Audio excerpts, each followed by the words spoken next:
শবে বরাতের রাতে একত্রিত হয়ে রাতভর ইবাদত করা ও পরদিন রোজা রাখা কতটুকু শরীয়ত সম্মত? ভাইরা আমার, শবে বরাত উপলক্ষে রাতভর একত্রিত হয়ে মসজিদে ইবাদত বন্দেগী করা কোনো হাদিস দ্বারা প্রমাণিত নয়। এবং দিনের বেলা যে রোজা, এই রোজা শবে বরাত উপলক্ষে না, এটা হলো শাবান উপলক্ষে রোজা। এই রোজা হলো আইয়াম বীজ উপলক্ষে রোজা। নবী করিম সাল্লাল্লাহু আলাইহি ওয়াসাল্লাম শাবান মাসে এমনি বেশি বেশি নফল রোজা রাখতেন, সেই হিসাবে আপনিও রাখবেন। আবার আইয়াম বীজ 13, 14, 15 রোজা রাখতেন, সেই হিসাবে রাখবেন।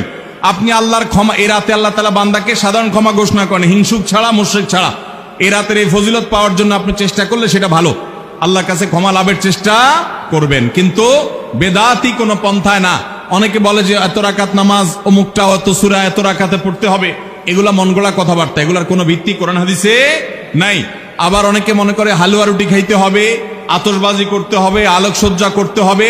শবে বরাতকে কেন্দ্র করে যা হয় তার বেশিরভাগই বেদাত এবং ভুয়া, মন গড়া ভিত্তি নেই, এগুলার কোনো অস্তিত্ব কোরআন হাদিসে পাওয়া যায়।